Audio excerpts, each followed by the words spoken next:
Hallelujah. Praise खुदावंद की खूबसूरत जलाली और फ़तह मन्नाम में लुबना गिल की तरफ से आप सब की सलामती हो। खुदा आपको खुश रखे और अपने कलाम के लिए, अपने जलाल के लिए इस्तेमाल करे, आपके हर काम में बरकत दे और आपको ब्लेस करे और हर काम में आपको सक्सेसफुल करे। और जैसे कि आप जानते हैं कि मैंने लास्ट टाइम जब मैसेज दिया था बच्चों के टॉपिक पर कि हमें बच्चों को कैसे तरबियत देनी चाहिए और उसके फ्यूचर प्लानिंग के बारे में बताया था कि कौन से ऐसे बच्चे हैं जो फ्यूचर प्लानिंग करते हैं लेकिन उसको कामयाब नहीं हो पाते और स्टडी में क्यों पीछे रह जाते हैं।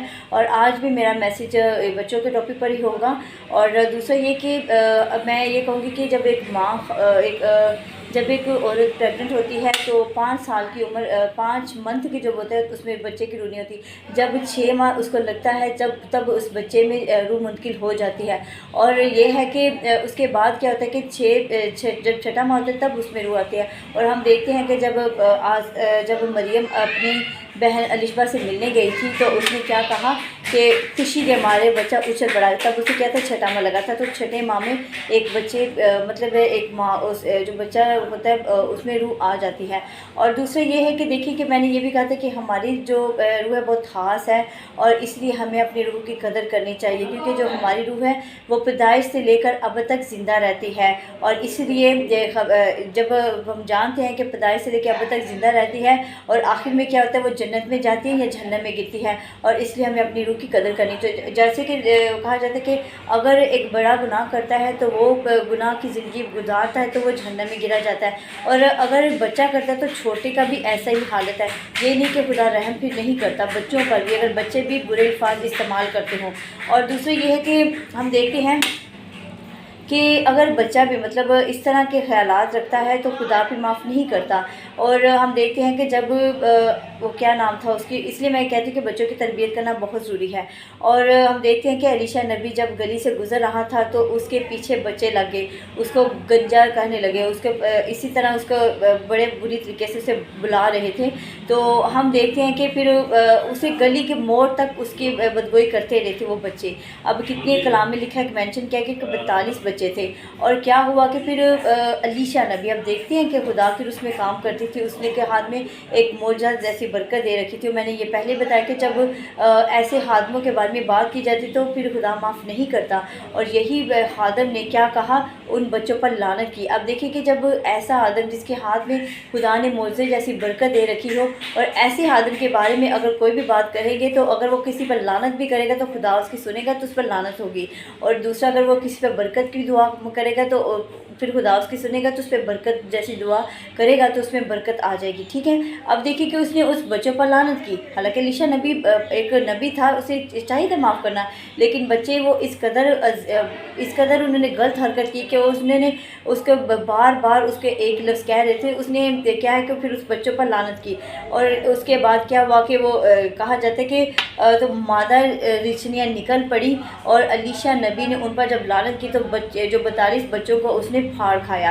अब आपको क्या लगता है कि ये बच्चे जिन पर रिछनियाँ आई उसे फाड़ खा डाला तो क्या वो जन्नत में गई थी? नहीं, वो बच्चे जहन्नम में गिरे। आप जानते हैं कि छोटे छोटे बच्चे मासूम जहन्नम में गिरे जाएंगे। तो क्या है कि इंसान जो है ना अपनी गलतियों से, यही कहती हूँ कि एक माँ को बच्चों की तरबियत करनी चाहिए, बहुत ज़रूरी है।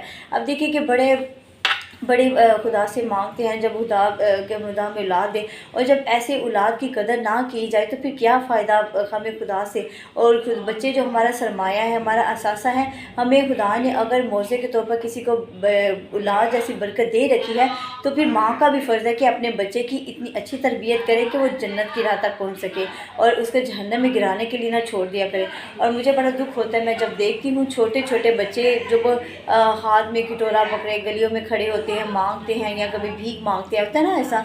और ऐसे भी माँ बाप वो ज़ालिमाना हरकतें करते हैं कि बच्चों को एक अपाहिज बना देते हैं गलत काम करने के, कि चले मांगने से, क्योंकि फिर वो कहते हैं कि अपनी रोज़ी कमाने के लिए कि लोग उस पर रहम करेंगे तो उनको पैसे देंगे, ऐसे ही होता है ना। तो बच्चों पर भी इस तरह अज़ियत देते हैं तो क्या देखें कि वो बच्चे भी क्या करते हैं, फिर मांगते हैं। जब उन देखते हैं तो रहम आ जाता है कि देखो इसके हाथ जला है, इस तरह बच्चों पर जुल्म करते हैं तो क्या फ़ायदा। अब देखें कि ये बच्चे جب ایک بچہ دیکھے نا کہ ایسے میں دیکھتی ہوں کہ بہت سے ایسے بچے ہیں جو جن کے ماں باپ کو چاہیے کہ تربیت کرنا، اور اگر شروع سے لے کے اینڈ تک ان بچوں کو صرف برائی کی راہ پر لگائیں گے کہ یہ مانگو، یہ ان کے ساتھ گالی گلوچ کریں گے اور ان کی کوئی تربیت نہیں کریں گے اور ان کی خدا کی کوئی پہچان نہیں دکھائیں گے، تو ایسے بچے اگر شروع سے لے کے آخر تک صرف گناہ میں گریں گے تو پھر کیا آپ کو لگتا ہے کہ ایسے بچے جنت میں جائیں گے؟ اب دیکھیں کہ جب خدا اس کی روح کو بلائے گی تو وہ جنت میں گرے گی نا، جب اس کے دل میں وہ چیز ہی نہیں ہوگی، جب اسے خدا کے بارے میں پتہ ہی نہیں ہے کہ خدا کیا ہے اور نہ کبھی ماں باپ نے اس کی تربیت کی ہو۔ تو پھر دیکھتے ہیں اگر ہم زبور 51 دیکھیں تو وہاں پر لکھا ہے کہ مینو گناہ وچ جمیا میری ماں، تو دیکھیں کہ ایسے ہی بچے پھر جہنم میں گئے تھے تو پکار تھے کہ مینو میرے گناہ جمیا میری ماں۔ تب دیکھیں کہ کیا ہے کہ بچوں کی جب تربیت نہ کی جائے تو ایسے بچے، اب دیکھیں کہ ایک ماں ایک بچے کو ذرا سا بھی کوئی چوٹ پہنچے تو وہ کتنی ڈاکٹر کے پاس چل جاتے ہیں، کتنا اس کے لیے روتی ہے میرے بچوں کو کیا ہو گیا، اور وہاں پہ کوئی بچانے والا نہیں ہوگا۔ تو وقت ہے کہ آپ کے پاس جو بچے ہیں جو بگڑے ہوئے ہیں ان کی تربیت کریں تاکہ ان کو خدا کی پہچان دکھائیں، اور ایسے پھر خلاق میں خدا پھر اگر بڑے کو معاف نہیں کرتا تو چھوٹوں کو بھی خدا پھر معاف نہیں کرتا، اگر وہ غلط ہے گناہ ہے تو پھر وہ جہنم میں گرا جائے گا۔ اس لیے خدا کے گھر میں اسے لایا کریں، اس کو طریقہ کار بتایا کریں کہ خدا کے گھر میں ہم نے عبادت میں جانا ہے، آپ نے طریقے سے بیٹھنا ہے، اور اگر شرارتیں کریں گے تو اس کو بتائیں کہ شرارت نہیں کرنی، ٹھیک ہے؟ اور یہ بچوں کو چھوٹے چھوٹے پوائنٹ دیا کریں تاکہ ایک اچھی تربیت پا سکیں۔ اور ہم دیکھتے ہیں کہ والدین اپنے بچوں کے بارے میں، اب میں یہ کہوں گی کہ آپ اپنے بچوں کے بارے میں کیا خیال ہے کہ جو والدین ہیں اپنے بچوں کے بارے میں کیا خیال رکھتے ہیں کہ انہیں دنیا کی تاریکی سے الگ کر لیا گیا ہے یا وہ نور کے فرزندوں کی مانند پرورش پا رہے ہیں؟ اور اگر نہیں تو امید ہے کہ آپ خود کا اپنا جائزہ لیں تو اپنے بچوں کے والدین کے آئینہ دار ہوتے ہیں۔ اب کیا ہے بچے جو ہے اپنے والدین کے آئینہ دار ہوتے ہیں۔ ہم دیکھتے ہیں کہ سیمول کو جب دودھ چھڑائے جانے کے بعد فوراً ہیکل میں دے دیا گیا تھا، اب بعد میں اسرائیل کا ایک عظیم رہنما بنا، اور کیا ہے کہ اس کی جو ماں حنا تھی مضبوطی سے سیمول کے ایمان کے ساتھ تھی، ٹھیک ہے؟ اب اس کے جو ایمان سے اس کے اعمال کے ساتھ اس کا پیچھے کھڑی رہی تھی۔ اب اس کی منت مانی کہ خدا تو مجھے بیٹا دے گا، تو اس نے فرمایا کہ یہ میں تیرے گھر میں اسے دے دوں گی۔ اب دیکھو کہ چھوٹی عمر میں بھی تو خدا نے سیمول کے ساتھ ہم کلام ہوا۔ اب دیکھیں وہ چھوٹا تھا نا، اب ایمان کے ساتھ بچوں کی پرورش پانے کے لیے اب خدا نے والدین کا بھی خاص ہوتا ہے، اب انہیں ایک اچھا نمونہ بننا چاہیے۔ اگر والدین خدا سے محبت اور کلام پڑھتے ہیں اور ہر وقت دعا گو ہوتے ہیں تو بچے بھی ایسا ہی کریں گے، اور اگر میاں بیوی ایک دوسرے سے بچوں کی بھی خدمت کرتے ہیں تو بچے بھی خدمت اور ایک دوسرے سے محبت رکھیں گے۔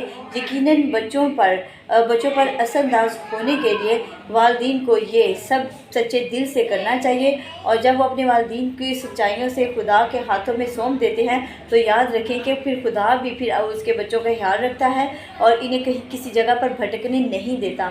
اور والدین حتیٰ کہ چھوٹے بچے بھی دعا گو بن سکتے ہیں، ٹھیک ہے؟ اگر میاں بیوی اپنی آنکھیں بند کر کے دعا کرتے ہیں تو بچے بھی پھر کیا ہے ماں کا آئینہ دار ہوتے ہیں، وہ جو کچھ سیکھتے ہیں اپنے ماں باپ سے سیکھتے ہیں۔ اس لیے بچوں کی ایک بنیاد بنانا بہت ضروری ہے، اور تاکہ آپ کے بچے پھر ایک اچھی پرورش پائیں۔ اور دیکھیں کہ اور دوسرا یہ ہے کہ اگر بچے دعا کرتے ہیں، اگر مقدس سے معمور ہوں گے تو دوسرا یہ کہ ابتدائی سال میں ہی وہ آنسوؤں کے ساتھ توبہ کریں گے اور غیر زبان بھی بولیں گے، اور وہ سکھائے جانے کے مطابق اس لیے کرتے ہیں کہ خالص دل ہوتے ہیں۔ مجھے امید ہے کہ آپ بچوں کی رہنمائی محبت اور صبر کے ساتھ کریں گے اور خدا کی تعظیم کرنا سیکھیں گے، تب آپ سکون پا سکتے ہیں کہ آپ کے بچے کا اچھی پرورش یعنی خدا کے کلام کے مطابق، اگر وہ خدا سے دعا کرنے والے بچے بنیں گے تو بائبل پڑھتے ہیں اور عمل کرنے والے ہوں گے۔ اور میں یہی کہوں گی کہ آپ اپنے بچوں کی بار بنے ہوئے اور دشواری کے ساتھ مضبوطی کے ساتھ اس کے ساتھ کھڑے رہیں تاکہ آپ اپنے بچوں کو کسی جگہ پر بھٹکنے نہ دیں، اور اگر کسی پر جگہ پر ہیں گناہ میں ہیں تو اسے اس چیز سے گائیڈ کریں، اور کیونکہ ایک ماں باپ کا بڑا ہاتھ ہوتا ہے کہ اس چیز پر عمل کرنے والے بنیں۔ تو میری ان باتوں کی سلسلہ آپ کو برکت دے، آمین۔